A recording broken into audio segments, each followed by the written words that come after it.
valid that there might be conflicts in decisions. So which one would prevail? As far as I'm concerned, I think the interests of the country will have to prevail. I tell you another one. We had a tragedy in the various parts of the country on Saturday, which is now regarded as, now called recruitment tragedy. I was flabbergasted to learn that the House of Reps has begun an investigation into the matter. Under what powers?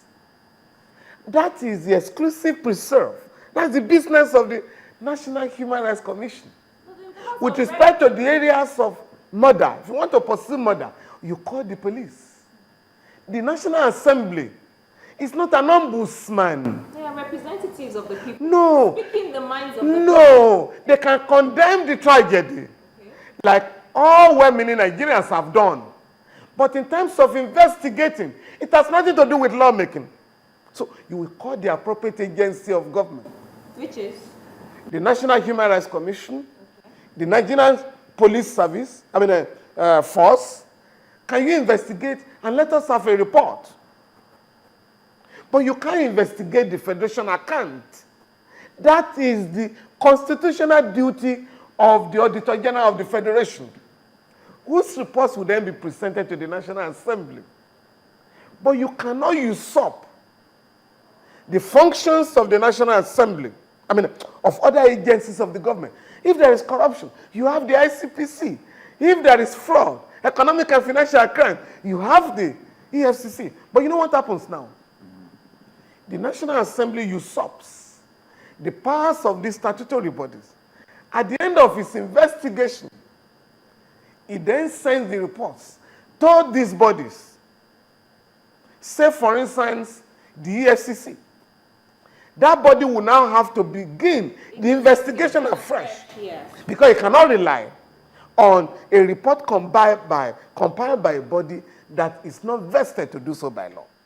This business of combining investigative powers of the executive with the legislative powers of the National Assembly makes a mockery of separation of powers. These are issues we need to resolve. And you need to persuade the National Assembly people, for instance, to appreciate that your job is not a full-time one. It's a part-time job.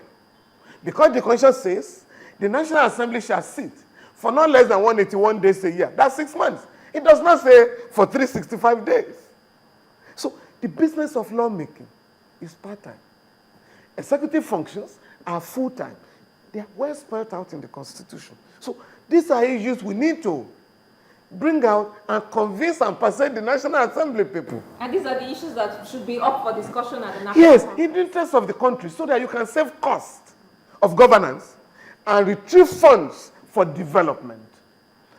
I had almost shouted myself hoarse in the past in asking the government to outlaw the illegal collection, the extortion of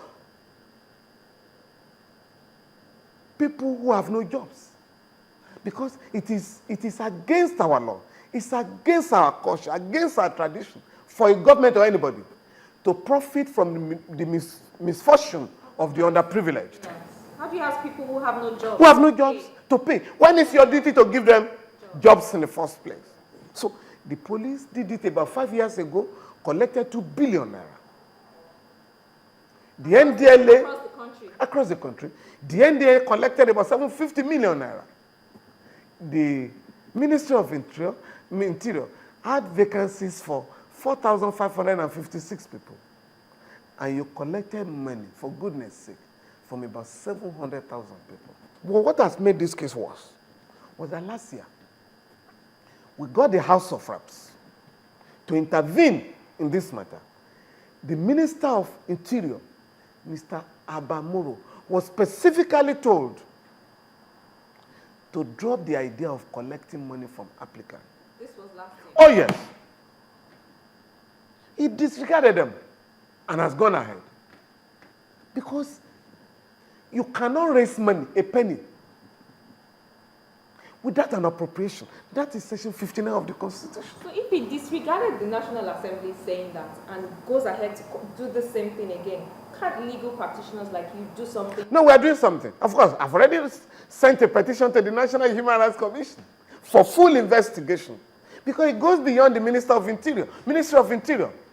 Last year, I wrote a petition to the Senate and the House of Reps that JAMB, the Joint Admission and Matriculation Body, which collects money from the Federation account to run its affair, had between 2010 and 2013 collected 24 billion naira from applicants who wanted admission into the universities, outside what was appropriated. So they have no business collecting this money?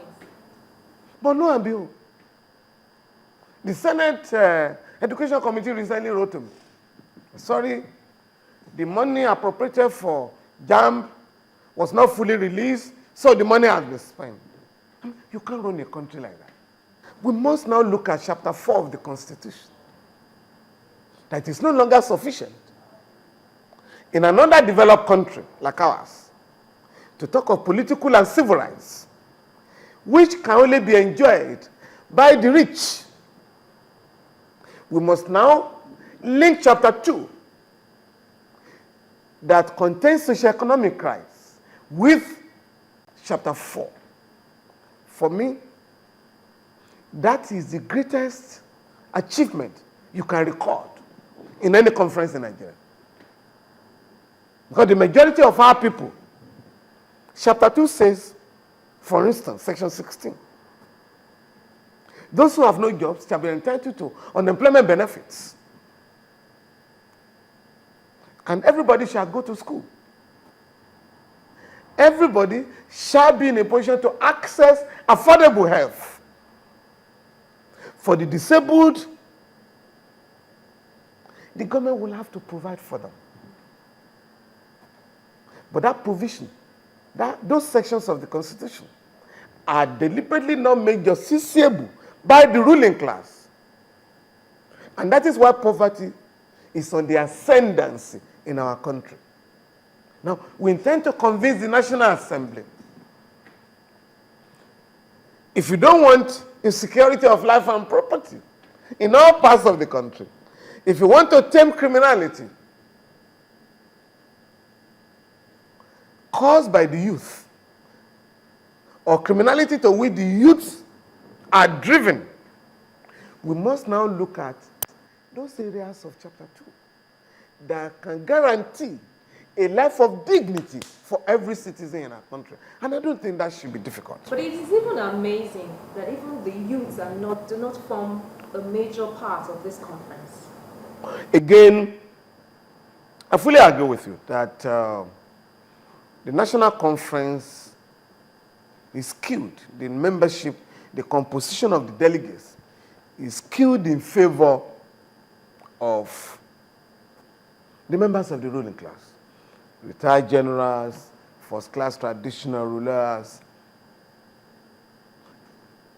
captains of industry, ex-governors, and so on and so forth. Which is why people have questions of legitimacy. How can these people really say that they will speak the minds of the ordinary people of Some have even said that quite a number of the delegates are part and parcel of the problems of the country. But as far as I'm concerned, it is also possible to get them to appreciate, to be remorseful, that we made these incalculable errors when we were in government. Can we now, having accepted our, mere maxima culpa, can we now move to design ways of running the country along egalitarian lines? This is what you're hoping that the conference will achieve. Well, this is the struggle that we'll be waging. We have enough people in that conference to wage that struggle. I believe so. I believe so.